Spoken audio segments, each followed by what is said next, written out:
હવે તો ઘેરે હિચકાવા વાળા તો ગમતા નથી કોઈને. એ તો ગમતું નથી કોઈને. ટેકનોલોજી આ ઇલેક્ટ્રોનિક ઘોડી આવ્યા. સાપ દબો એટલે આમ ખ્યાલ રાખે એમાં. અને પાછું ઓલું પેનડ્રાઈવ નું ઠૂઠું ભરાઈ દે એટલે હળું હળું વાગે રાખે. ઉલ્લુ લુલુ લાઈ યો ને તારો બાપ ટાઈ યો ઉલ્લુ લુલુ લાઈ. એટલે આમાં હામાં ન થાય બીજું શું થાય? અને હામાં થાય છે એનું રીઝન આપણે જ છીએ. સોરી, મને માફ કરજો મારા મિત્રો. આપણા મા બાપે આપણને કઈ રીતે મોટા કર્યા હતા એટલું ખાલી જોઈ લેજો. ને આપણી પ્રજાને આપણે કઈ રીતે મોટા કરીએ ખાલી એટલું જોઈ લેજો. 1000-1500 રૂપિયા રોજની આવક થઈ ગઈ તેમાં ચકી ન જવાનું હોય ભાઈ. 12 શાલીનો ગાળો લઈ લીધો તમે કઈ અહીંયા હાથી નથી માની નાખ્યો. હા, સહજ છે. 12 શાલીનો ગાળો લીધો હોય, 75 વારનો પ્લોટ તો આખા ગામને કહેતા ફરે અમારા દીકરાને વરાવાના છો કઈક ધ્યાનમાં આવે કહેજો. 75 વારના પ્લોટમાં સપનું હોવું જોઈએ. ના, નથી. સપનું હોવું જોઈએ. 75 વારના પ્લોટમાં એટલું બધું અભિમાન હેનું કરો? 400 વારના પ્લોટમાં મારો ને તમારો બાપુજી ભેહું બાંધતો તો એ કેમ ભૂલી જાવ છો? 1000 વારના પ્લોટમાં તો એ ખળા કરતો તો એ કેમ ભૂલી જાવ છો? જે છે એ આને કર્મભૂમિ માનો. જે છે એ અહીંયા છે એવું જ નહીં. કરોડનો ફ્લેટ લ્યો ત્યારે ધાબુ તમારું ને પાર્કિંગ તમારું. ખીલો મારો તો સામે વાળા પૂછવા જવું જોઈએ. હા, આવડો ખીલો મારે ને, ખીલો મારે ને ક્યાં આવ્યા તારે તડિંગ તડિંગ નથી થતું. હા, લે ખીલો મારે ને તો બાજુ વાળાને બાપુજી પડી જાય. ફોટો ટાઈમ હોય ને હોહરવા ખીલાવી દે. એની કરતા કરોડ રૂપિયા જમીન લ્યો ને 20 વીઘા આપણા બાપુજી ને થાય. ચારે ખૂણે આટા મારો ને મારો બાપુ લ્યો. ગાય, ગામડું અને ખેતી. આજના યુવાનોને જ્યાં ખીલી મારવી હોય ત્યાં મારી દો. ગાય, ગામડું ને ખેતી. આવનારો 2033 ની અંદર કોઈને ખાવા નહીં મળે. લખવું અહીંયા લખી લો. શું કામ નહીં મળે? કેમ કે બધાને ટેકનોલોજીમાં જવું. હમણાં 6 કરોડના બંગલામાં એક ભાઈ ને ગયો, મારા નામ નથી લેવું નકર એને દુઃખ લાગશે. 6 કરોડના બંગલામાં ગયો, એન્ટર થયા એટલે આમ કર્યું તો લાઈટું થઈ. હાય સરી ઓન લાઈટ, લાઈટું થઈ. બિચારું ઓલું ભોળું માણા હોય ને ગામડાનું બા હોય ને, બા ને દાદા તો બી દે કે માળ ઓટોમેટિક લાઈટ થાય. ભુવાન બોલાવા જો હે શ્રી ઓન ટીવી. મને નથી આવડતું, તમારી રીતે જરીક એડજસ્ટ કરી લેજો. મારાથી મોટા કલાકારો નીચે બેઠા. આવું બધું કીધું એને. પછી મેં એને કીધું, મેં કીધું હે ભાઈ આમાં કેટલો ખર્ચો કર્યો? મને કે 9.5 લાખ રૂપિયાનો. આખા બંગલાની અંદર આપણે ગમે ત્યાં ક્યાંક લાઇટ ચાલુ રહી ગઈ હોય, ક્યાંક સ્પાર્કિંગ થયું હોય ને હળગવાનું હોય ને તો તમે ગમે ત્યાં હો ને તો તમને મોબાઈલમાં મેસેજ આવે. સરસ, લે બહુ સારું કહેવાય. આ તો સેફટી વાળું કહેવાય ને. સારું સારું લે. તો હે ભાઈ તમે 5 માણસ તમારા 6 કરોડના બંગલામાં બેઠા હો અને બીજા 5 આવે તો આ હે શ્રી કરશે. એ સેવ ટમેટાનું શાક બનાવી દે ખરું? સહજ. મારો વાતનો માર્મિક સમજજો. મને કે ના ના એવું થોડું થાય. મેં સારું હાલ કાંઈ વાંધો. તું રાત્રે 3 વાગે ઘરે દરવાજો ખખડાય, તારા વાઈફ દરવાજો કદાચ ન ખોલે અને તું ફોન કર અને ફોન ન ઉપડે તો તારી આ શરીર દરવાજો ખોલી દઈ ખરી? મને કે ન થાય. રાતના 3 વાગે ભૂખો તરસો આવ્યો તો તારી આ શરીર એમ પૂછે કે તમે ખાધું કે નહીં, તમે પીધું કે નહીં, કેમ મોઢા આવ્યું એવું કે ખરું? મને કે નો કે.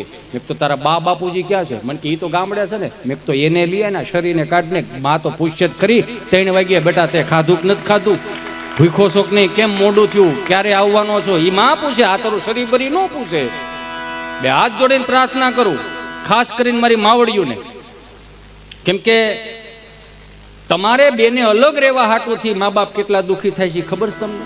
તમારું સોતા જેવડું છોકરું માગે તમે આપી દો છો તો ઓલો 20 કિલોમીટર દૂરથી સાહીના ઘીના બવણા પકડાવીને અહીં સુધી પોગાડે છે. તમારા રોટલા કોરા ન રે, તમારી રોટલીઓ ભીની રે. જે માને કળશો સહાય નથી મળતી, 10 જગ્યાએ ફરે ત્યારે 2 કળશા સહાય મળે. તમારા 20 રૂપિયા બચવા હાટુથી માં ઉઘાડા પગે એ 3 ઘેરે ફરીને 3 કળશા સહાય તમને અહીં સુધી પોગાડે છે.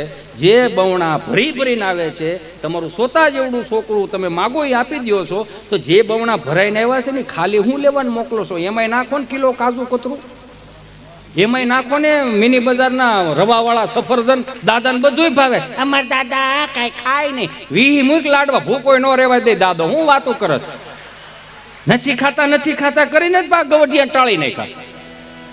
એવા ગવડિયાએ હાચવી રાખ્યું. શેરી વળાવી સજકરને ઘેરે આવો કાંઈ શેરીએ પથરાવું ફૂલ વાલમ ઘેરે આવો ને હાલો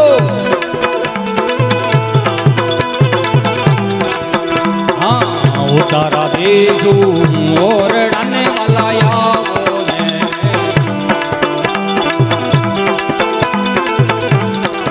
એ કાંઈ દેશું મેળી આમોલ વાલમ ઘેરે આવો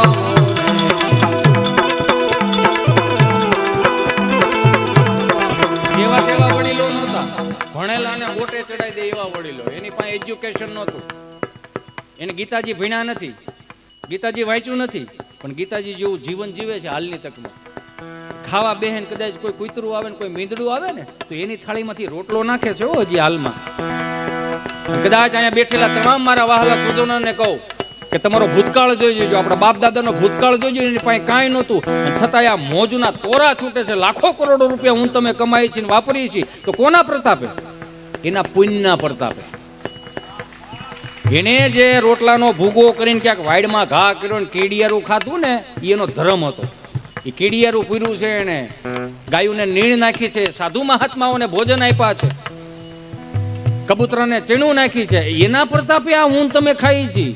મનમાં ફાંકો ન રાખો કે આપણો કોઈ કરી બેઠા ટળી જાય. આમાં હાલતા પેપરમાં નામ આવી જાય કે બેંકના ખાતાઓ ભાડે લીધા છે, ફલાણા ફલાણા ભાઈનો દીકરો તડિંગ થઈ ગયો. જે પણ કામ કરો ને મા બાપને સાનિધ્યમાં રાખીને કરજો. ક્યાં ભાગ્યા ક્યાં ભાગ્યા સા પીવી મગાઈ દો ઉભા રહ્યો અજા તો બસ 50 સા લઈએ બાકી મહેમાન ઉભો ન થવો જોઈએ. એમાં શું થયું એક દાદા આપણે બાપજી આજની આ એજ્યુકેશન ક્યાં સાહેબ તમારે ભાગવું છે? નહીં હો યાર જાતા નહીં આમ જો મારે હા બસ ઓ માય ગોડ કોઈ વાંધો નહીં એમ ન જાવ. એમાં શું છે હજી માંડ માંડ મજા આવે છે, ઉગે ને કોઈ ન પૂગે. આના ચોપડા કાંઈ હોય નહીં. આ ગાવા વાળા રહ્યા ને એક કડી ભૂલી જાય ને તો બીજી કડી મોલો બેંજાવાળો સંભળાય જાય, કડિંગ કડિંગ કરો એટલે બીજી કડી યાદ આવે. હવે અમારે ક્યાં જવાનું? હા અમારે તો ચીઠી આવે ને તો અમને એમ થાય ફરમાઈશ આવી, ફરમાઈશ ન હોય, એમાં ચોખ્ખું લખેલું હોય તું સટક એટલે બીજાનો વારો આવે. હો હાલે આવેલી છે બેન ચીઠી, તમારા નહીં, હું તો બીજાનું કહું. અમારે દુઃખી નો લગાડતા કોઈ. હા હજી તો આમ 300 કિલોમીટરથી અમે આવ્યા હોય ને ત્યાંથી ચીઠી આવે હાથમાં, તો આપણને એમ થાય ફરમાઈશ આવી છે. તેમાં શું લખેલું હોય ખબર? GJ5 જે 4899 નંબરની ગાડી નડે જરીક હટાવી લો તો હું 600 કિલોમીટર પાર્કિંગ કરવા આવ્યા. બોલો હા તમે શું વિચારો તમે? એટલે દાદા બેઠેલા ને 4 દાદા બેઠેલા, એક દાદા બરોબર પસાર થતા હતા. એ દાદાએ આ 4 દાદાને કીધું હાલો હાલો ગામમાં પારાયણ બેઠી. હા એ ગામમાં પારાયણ બેઠી છે. કોણે બેહારી? વસાણી પરિવાર. એમ આ એણે બેહારીને આપણને ખબર જ નહીં તો કે ત્યાં કથા બેઠી છે પણ આપણને મગજમાં ઉતરે એવું કાંઈ છે નહીં. કાં એ બહુ જ્ઞાન બહુ છે. આપણે અહીં સુધી મોટા થઈ ગયા, જ્ઞાન કાંઈ આપણને ઉતર્યું ને પાછું હિન્દીમાં વાંચે એટલે સમજાય નહીં ને. હિન્દીમાં વાંચે. ત્યાંથી ચોથા દાદા બોલો કથા ભલે નહીં હિન્દીમાં હોય, ગુંદી ગાંઠિયા મોહનથાળ થોડો હિન્દીમાં હોય, એમાં તો માલ કાપી નાખવાનો જ હોય. બોલો એ ભીખારી બસ આમ દાંત કાઢતા રહ્યો ને, આમ જો આવી રીતે દાંત કાઢતા રહ્યો ને એટલે હિતેશ અંટાળાનું જીવન સફળ. આમ દાંત કાઢતા રહ્યો. દાંત કાઢવા એ પોઝિટિવિટીનો સ્ત્રોત છે, નેગેટિવિટીનો સ્ત્રોત નથી. દાંત કાઢતા કાઢતા પોઝિટિવિટી જ આવે, નેગેટિવિટી ન આવે. નેગેટિવિટી દાંત કાઢતા કાઢતા કોઈ દી ફીલ કરી હવાર 5 લાખ ભરવા જ પડે એમ છે. એવું થયું કોઈ દી ન થાય. પોઝિટિવમાં રહ્યો યાર. એમાં આપણે સુધરીને ઢેફું કેવા થઈ ગયા. પેલા ડેલીની ઉપર લખતા હતા અતિથિ દેવો ભવ, સંસ્કૃતનો શબ્દ હતો. સાંભળજો આ શબ્દને, અતિથિ દેવો ભવ સંસ્કૃતનો શબ્દ કાઢ નાખ્યો. પછી હિન્દીમાં લાવ્યા સુસ્વાગતમ, કાઢ નાખ્યું. ગુજરાતીમાં લાવ્યા ભલે પધાર્યા, કાઢ નાખ્યું. અંગ્રેજીમાં લાવ્યા યુ આર વેલકમ. ડેલીએ ઉતરી વેલકમ પગલું હોણિયામાં આવી ગયું એટલે તમારા માન સન્માનને કાંઈ લેવા દેવા નહીં. આખું ઘર પગલું હતું. એ તો જોવો યાર. અને હવે હાવ આપણે સુધરીને ઢેફું થઈ ગયા ને બધું કાઢી નાખ્યું. હવે હું લખ્યું છે ગુજરાતી સાવધાન. તો આપણને એ ખબર નથી પડતી અંદર રહેતું કોણ છે. પેલા છે ને પેલા દાદા ડેલીએ બે હતા. સાંભળો, પેલા દાદા ડેલીએ બે હતા. હું કામ કૂતરા અંદર ન આવે.